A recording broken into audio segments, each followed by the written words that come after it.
В экспертной и политической среде все чаще обсуждается сценарий резкой трансформации американской стратегии на Ближнем Востоке, вплоть до пересмотра фундаментальных союзнических обязательств.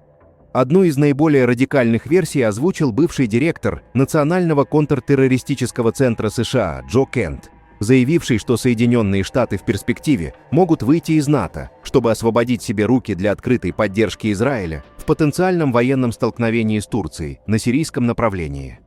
По его логике, членство в Альянсе связывает Вашингтон обязательствами перед Анкарой, что делает невозможным однозначный выбор стороны в случае прямого конфликта между двумя ключевыми региональными игроками. Кент исходит из того, что крах режима Башара Асада и формирование постасадовской Сирии неизбежно приведут к лобовому столкновению интересов Израиля и Турции. В этой конфигурации США, оставаясь внутри НАТО, будут вынуждены лавировать между союзником по Альянсу и стратегическим партнером на Ближнем Востоке. Именно поэтому, по мнению Кента, выход из блока может рассматриваться не как изоляционизм, а как инструмент более жесткого и однозначного позиционирования. Сам он подчеркивает, что такой шаг не избавит Вашингтон от внешних обязательств, а лишь изменит их вектор в сторону безусловной поддержки Израиля. Критика Кента в адрес американской политики носит системный характер.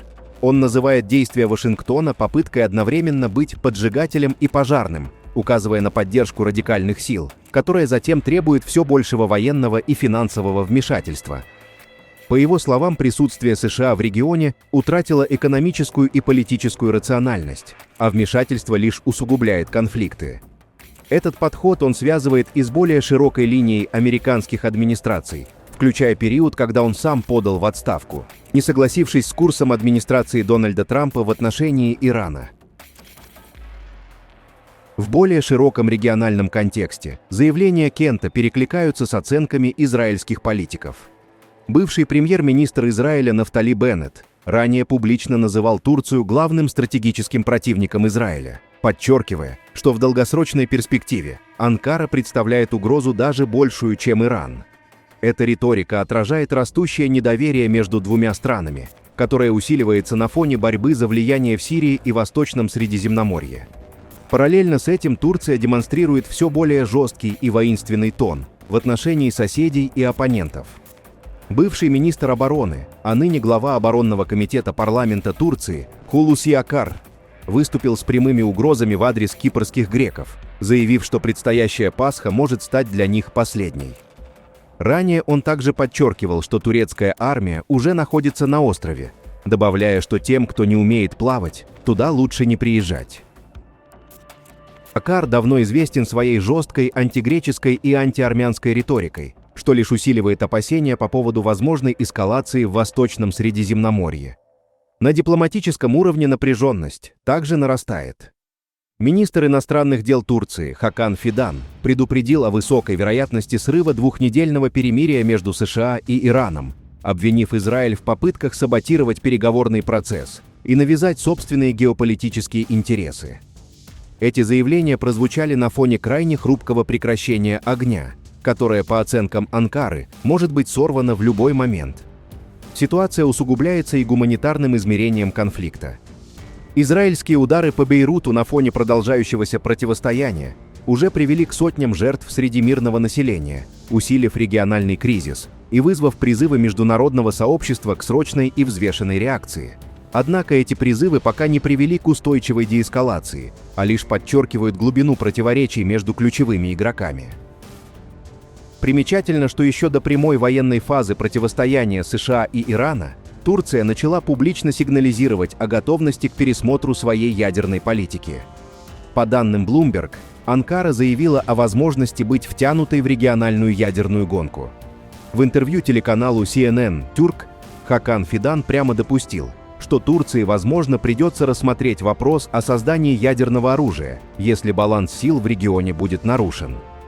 Он подчеркнул, что Анкара не стремится к драматическим изменениям, но появление у соседей ядерных арсеналов может сделать такой шаг неизбежным. Фидан назвал ядерные разработки соседних государств стратегическим вопросом высшего уровня, одновременно обвиняя Израиль в наличии необъявленного ядерного арсенала, который, по мнению Анкары, дестабилизирует весь регион. При этом он выразил скептицизм по поводу утверждений о создании Ираном атомной бомбы, заявив, что Ближний Восток не выдержит новой масштабной войны. Парадокс ситуации заключается в том, что Турция, оставаясь участником договора о нераспространении ядерного оружия, уже размещает на своей территории американское тактическое ядерное вооружение. Десятки боеголовок США находятся на авиабазе Инджирлик, что формально не нарушает режим нераспространения, но создает очевидные двойные стандарты и подталкивает регион к дальнейшей милитаризации. В совокупности все эти факторы – заявления американских экс-чиновников, жесткая риторика израильских и турецких лидеров, рост угроз в Восточном Средиземноморье и обсуждение ядерной гонки – указывают на формирование новой, гораздо более опасной конфигурации безопасности на Ближнем Востоке. В этой конфигурации выход США из НАТО, еще недавно казавшийся немыслимым, начинает рассматриваться как один из возможных инструментов радикального геополитического перераспределения сил.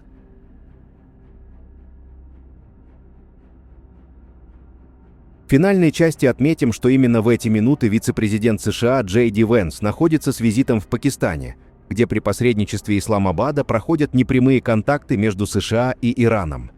Как сообщает Reuters, Вашингтон согласился на частичную разморозку иранских активов за рубежом в рамках текущего переговорного процесса.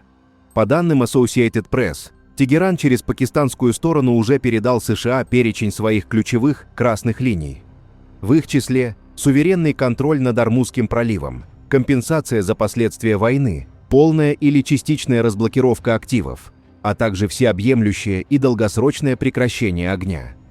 На этом фоне The New York Times со ссылкой на американских чиновников утверждает, что Иран не может полностью открыть Ормузский пролив, поскольку не располагает точной информацией о местонахождении всех ранее установленных мин. Именно это, по версии источников, стало одной из причин срыва выполнения требований администрации Трампа в установленные сроки. Высокопоставленный иранский источник, комментируя ход переговоров в Исламабаде, заявил, что США согласились разморозить иранские активы, находящиеся в Катаре и ряде других иностранных банков. В Тегеране этот шаг расценивают как сигнал серьезности намерений Вашингтона и напрямую увязывают его с вопросом обеспечения безопасного судоходства через Ормузский пролив. Официальных подтверждений со стороны США при этом пока не последовало. Дополнительную неопределенность в ситуацию вносит состояние верховного лидера Ирана Моджтаба Хаминеи. По информации Reuters, он продолжает восстановление после покушения, совершенного в ходе первого удара операции «Рык льва» в конце февраля.